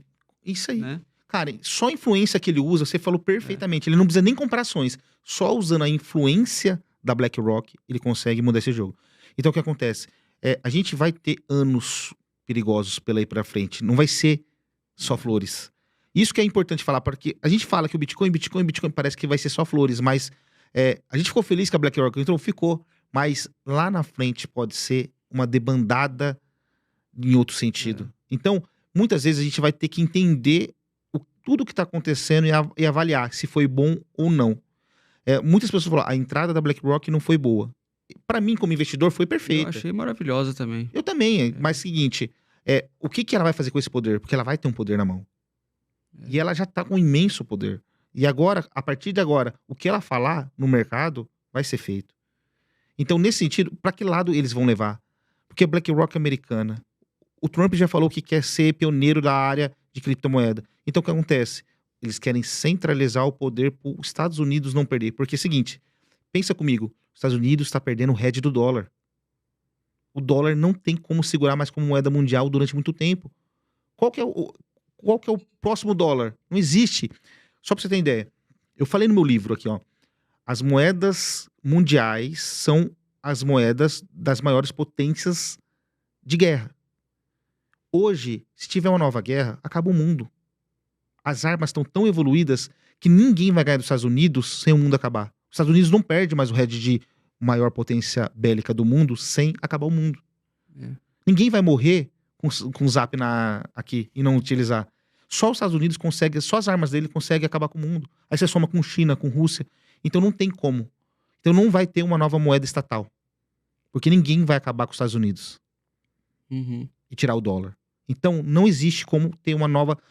a gente teve a libra esterlina, a gente teve a moeda árabe, ao longo desses anos a gente teve o peso espanhol, que foram moedas, quando a Espanha dominava a dianteira do mundo, lá nas navegações, era a moeda deles, e assim sempre foi. A moeda do mundo é a moeda do país que está na frente.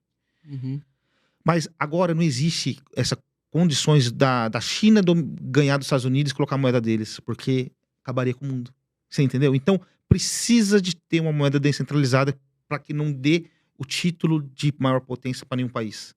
Porque se houver a moeda chinesa entrar no lugar, acabou. Por isso que esse lance de fazer uma criptomoeda dos BRICS é tão perigoso. Porque... Eles falaram isso? Eu vi só Sim. a moeda lá, a nota, na verdade. Isso. O BRICS, eles querem fazer uma moeda digital para fazer o comércio entre os países. Não para cidadão usar, mas para poder fazer o comércio entre eles. O que eles estão falando? A gente não quer o dólar. Então, nesse sentido, os Estados Unidos já sentiu que o dólar ficou para trás.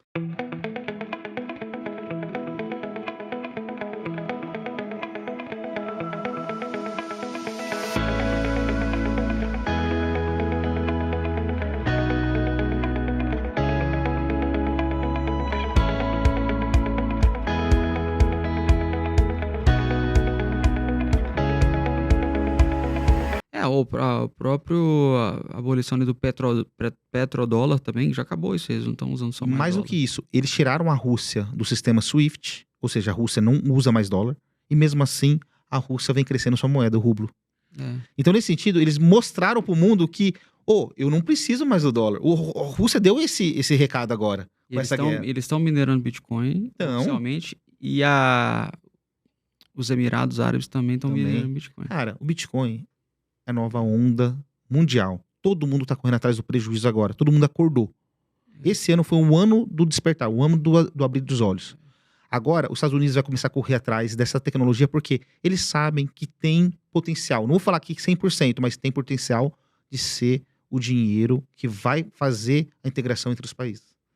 E se os Estados Unidos não tiver mais desse dinheiro, aí acabou pra ele. Não, isso que eu ia falar. Imagina uma próxima pandemia onde só os Estados Unidos usam o dólar. Sim, lógico que é um exagero falar isso, mas não tem China usando, não tem potências usando para comprar dólar, outras commodities, ou para comprar petróleo, outras commodities e tal. Se ele imprimiu o que ele imprimiu já com essas outras nações, o BRICS, com o próprio dinheiro, a Rússia com o dinheiro, imagina a inflação, ela vai multiplicar por não sei quanto mais, 2, 3, né? O país não aguenta, né? E o duro, que quando você depende da moeda de terceiros, você depende da política de terceiros. Por que a gente fala tanto dos Estados Unidos? A gente tá falando dos Estados Unidos desde o começo, primeiro momento com a eleição do Trump. Porque é o seguinte, se os Estados Unidos imprimem dólar, ele gera inflação mundial. Ele desvaloriza a reserva da China, da Rússia. Todo mundo. Então, o que acontece? E a galera não quer mais isso. A política norte-americana, ela manda no mundo. Porque qualquer coisa que acontece lá dentro muda o dinheiro que você tem no bolso, sua reserva. Hoje, o Bitcoin é avaliado em dólar. No futuro, o dólar vai ser avaliado em Bitcoin. Essa O RED vai unidade mudar. de conta. O RED vai mudar. Uhum. E depende muito do que vai fazer. Se o Trump fizer uma reserva em Bitcoin, pode ter certeza, a gente vai quantificar em Bitcoin, não em dólar. Entendi. Começa o primeiro processo de mudança. Até culminar no confisco dos bitcoins.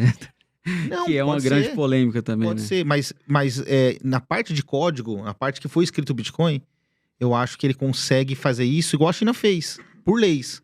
Mas dentro da arquitetura do Bitcoin, isso não é possível. Por isso que é tão legal. Por exemplo, cidadãos norte-americanos estão proibidos de fazer compra pessoa física de Bitcoin. E tudo que já foi comprado. E aí? Uhum.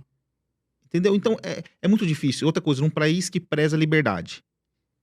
Um país que não aceitou a CBDC. Uhum. Já tem um projeto de lei de uma senadora republicana para não haver CBDC nos Estados Unidos. Porque o dólar físico está espalhado no mundo todo. Como que eles vão retirar o dólar do mundo todo? O real é só tirar da circulação do Brasil. E o dólar do mundo todo? Como que faz isso? E mais do que isso, o Trump falou, sobre a minha gestão, a gente não vai discutir CBDC. Isso é ferramenta de autoritarismo. Já é uma das promessas dele. Uhum. Então, nesse sentido, o dólar vem perdendo espaço, mas não para nenhuma outra moeda. Para tecnologia, para modernidade. Uhum. E eu entendo o Bitcoin como rede global que vai assumir isso aí. Bacana. Ô, Tuti, eu acho que, cara, deu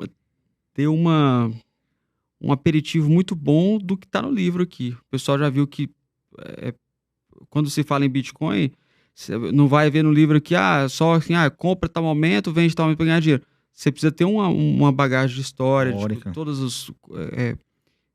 de como a economia foi feita, como o dinheiro foi usado, qual tipo de dinheiro foi usado e tal. E eu acho que essa conversa trouxe um pouquinho pelo menos um aperitivo para despertar a curiosidade das pessoas, até para ter uma ideia do que elas vão encontrar aqui no livro, né? Para entender o Bitcoin, eu vi até uma entrevista numa rádio aí, acho que na Jovem Pan, né? Você falando por que as pessoas têm que entender e tal. Primeiro fala pra gente assim, aonde que a pessoa tem que ir para comprar o livro, qual só o site melhor lugar para ela comprar, e faz de novo uma propaganda do livro aí, por que é importante as pessoas... Bom, agora é a hora do jabá, vou fazer meu jabazinho aqui. Galera, quem quiser comprar o livro, tá disponível nas maiores livrarias do mundo, na Amazon, pode colocar no Google lá, do Ouro ao Bitcoin, Tuti Ramos, você vai comprar na Amazon, tem na Magalu, tem todas as lojas integradas do mundo vende meu livro. Se você está assistindo esse podcast e não tem condições de comprar o livro e quer aprender, entre em contato comigo. Eu vou te mandar um PDF do livro grátis, porque eu acho que conhecimento não é... Legal. Quem pode pagar, paga. Quem não pode, vai ganhar da mesma forma. Eu acho que tem que ser democratizado. Então, nesse sentido. Outra coisa, tudo que tem no livro a gente vai colocando em artigos na Bitinvest Brasil. A gente tem um guia para iniciantes lá, onde eu pego capítulos desse livro e coloco lá e faço um comentário embaixo, coloco vídeos, ou seja, eu melhoro até a didática. Então, na bitinvestbrasil.com, você tem o guia para iniciantes, então você pode entrar lá. Além de ver artigos do dia a dia, de atualidades, você pode entrar no guia para iniciantes e ver o que é um DeFi, o que é uma pool de liquidez, o que é um smart contract. Eu coloco histórias de curiosidades também, porque é muito interessante você entender. Gabriel, o Bitcoin ele tem uma forma de mudar a cabeça das pessoas, porque você começa a estudar Bitcoin para ganhar dinheiro. Aí você começa a entender um pouquinho mais de política. Aí você começa a entender um pouquinho mais de programação, porque é um dinheiro digital, é programável. Então você vê assuntos de programação, você começa a se inteirar. Daqui a pouco você está entendendo de política, de programação, de dinheiro, de mercado, de política norte-americana, só com Bitcoin. Então, ele é um head que abre sua cabeça. A minha foi assim, eu puxo um leque, vou estudar, tem outro leque, aí você vai puxando. Falar que eu já aprendi até física por causa do Bitcoin. Com certeza. E muitas vezes eu percebi que você gosta de fazer comparações da parte espiritual, também. Da parte... eu vi uma comparação que você fez, achei magnífica, que você comparou o Michael Saylor com o apóstolo Paulo. Sim, eu acredito muito nisso. Cara, e tipo assim, é muito sutil. Você fez uma analogia entre dois personagens, mas se você parar pra pensar, realmente um tá fazendo a mesma coisa que o outro fez E aí você volta tudo naquilo que... Eu acho que Deus tá nisso aí. Porque o apóstolo Deus Paulo, tá. ele foi o instrumento que Deus precisava naquela época, daquele jeito. Então ele falou, não, eu vou trazer esse cara pra mim desse jeito. E o Saylor era um cara que eu acho que a gente precisava dele naquela época daquele jeito. Claro, Porque se não fosse institucional, o preço não ia estar onde tá. com O certeza. dinheirinho nosso aí não ia fazer o movimento já subir. Com certeza. Então, você começa a fazer uma multidisciplinaridade entre os temas dentro do Bitcoin. Só nesse podcast a gente falou de várias vertentes. A gente falou tecnologia, a gente falou de mercado, a gente falou de história. É, Então, cara, você começa a é. abrir seu leque. Isso é muito interessante. Quem vai começar a estudar sobre Bitcoin sabe que E pode mudar a sua vida. Quais as redes lá, Tuti? É o Instagram? Fala pra gente. A gente vai colocar aqui o CGzinho de tudo, mas... Vamos lá. No Instagram é BitInvest Brasil, né? No TikTok, BitInvest Brasil também. BitInvest espaço Brasil, separado, tá, gente? O YouTube tá um pouquinho parado ainda, mas eu vou voltar a alimentar, porque Tá. E no blog? o blog você acessa www.bitinvestbrasil.com. Tá. Então, nesses 3 portais a gente está alimentando diariamente com notícias, com material. E é muito importante porque é multiplataforma. Se você gosta mais de ler, vai no blog. Se você gosta mais de entretenimento, vai no Instagram, no TikTok. Então a gente quer fazer algo para chamar as pessoas para essa rede de conhecimento. Show. Beleza, a gente tá indo pro encerramento aqui. Você quer deixar alguma mensagem? Foi um grande prazer estar aqui. E esse projeto de Texugo é um projeto que me enche os olhos porque traz educação sobre um tema que é altamente necessário. Eu tenho uma... Sempre que eu posso defender uma causa, eu defendo a parte financeira dentro das escolas. Isso é Educação financeira. Educação financeira, direito de cidadania também, mas educação financeira é algo que não é ensinado dentro da escola. A gente é ensinado na escola a ser empregado, trabalhar para os outros, não para ser empreendedor, não para guardar dinheiro. Então, a parte de educação financeira, educar as pessoas, eu acho que tem que ser desde lá do começo da educação básica. E a Texugo, eu vejo que você tem esse caráter também de querer passar conhecimento. Você vê que até durante a nossa conversa a gente para, não, vamos entender Explicar. isso aqui. Para quem às vezes está chegando agora, entendeu pelo menos alguma coisa, né? Para poder ter um alicerce para pesquisar depois, né? É isso aí. Aqui é totalmente educacional, né? Podcast Então, educacional. eu acho que a educação que vai mudar isso aí tudo. Não, o Bitcoin é ferramenta, mas se você não tiver a educação por trás, a ferramenta nada adianta. Não adianta você ter internet se você não sabe utilizar a internet. Várias pessoas usam a internet para ficar no TikTok, para ficar vendo coisa sem graça. Usa para trazer informação, trazer conhecimento à internet. Da mesma forma, a blockchain não vai ser o hedge de mudança do mundo se as pessoas não entenderem ela. E o Bitcoin não vai ser um hedge da inflação para você se você não tiver comprar e vender na primeira queda porque não entendeu, né? Você não cometa meu erro de vender Bitcoin. Bitcoin não se vende. Mas você vendeu nada depois que subiu. Tem gente que cai um pouquinho e já vende porque não entende. Né? Ainda vende no prejuízo. Eu vendi com lucro de 10 vezes. Não, eu ainda vendi bem, digamos Vendeu assim. bem pra caramba. Vendi bem, tive lucro, mas é um lucro amargo. É o lucro mais amargo da minha vida, Gabriel. Mas você ainda foi melhor do que muita gente que inicia no Bitcoin sendo contra, né? Tem aquela frase assim que quem não é a favor do Bitcoin sempre será contra no início, né? Então, pelo menos você não foi contra. Aquela intuição sua já dizia que era algo bom, né? Cara, obrigado mais uma vez. Eu fico muito feliz com a sua parceria, sua amizade também. A gente tá em contato sempre. Eu escrevo lá para BitInvest Brasil, vou continuar escrevendo. E, modéstia à parte, ótimos artigos. Vai melhorar, sabe? Agora eu vou... Conteúdo de extrema qualidade. Muito obrigado, Gabriel. Obrigado. Sua visão é única, cara. Sua visão é única. Você tem uma visão totalmente única que quando você escreve dá para perceber que é uma pessoa que tem uma visão diferenciada. Não diferenciada, mas consegue ver um contexto do Bitcoin da forma que merece. Em breve eu vou fazer... Vai ser um documentário... Eu gosto de ver, você até falou que eu gosto de fazer as comparações, né? Mas a melhor comparação que eu vi do Bitcoin é com o sistema fúngico. Que só um teaser aqui. A maioria das pessoas conhece só o fungo ali que sai na terra, né? Que é aquela cabecinha.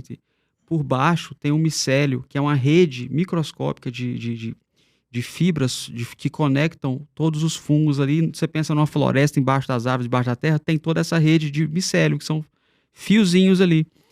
E o Bitcoin, ele é um micélio. O que você vê aqui, essa all-time high, é só o fungozinho que sai ali em cima. Só um negocinho.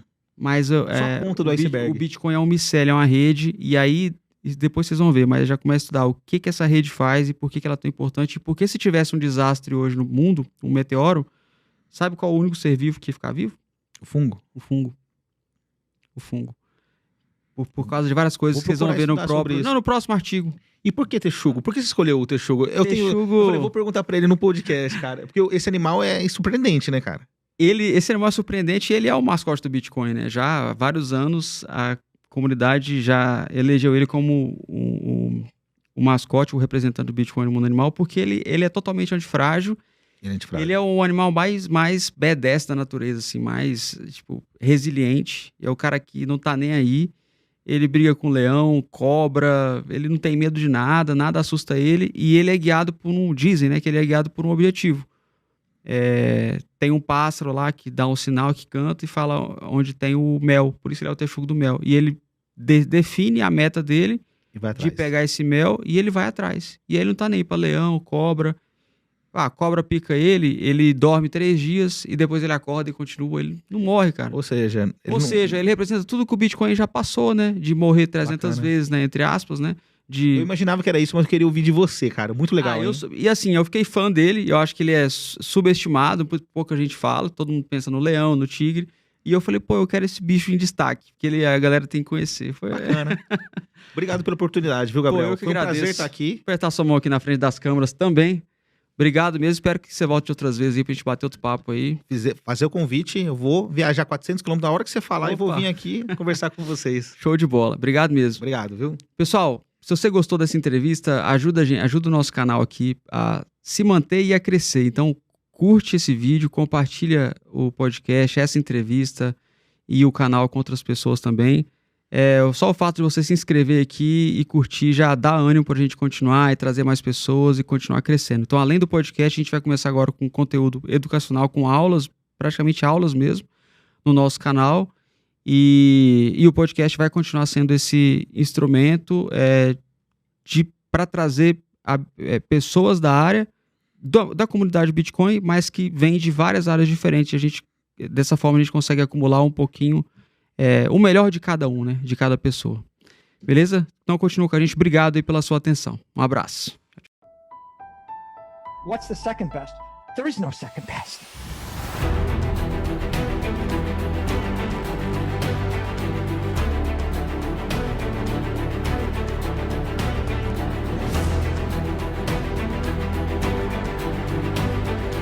Which one's the best crypto asset? Largest holders of Bitcoin. Does anyone know that? How about that? All your models are destroyed, completely devastated. Bitcoin goes to the moon.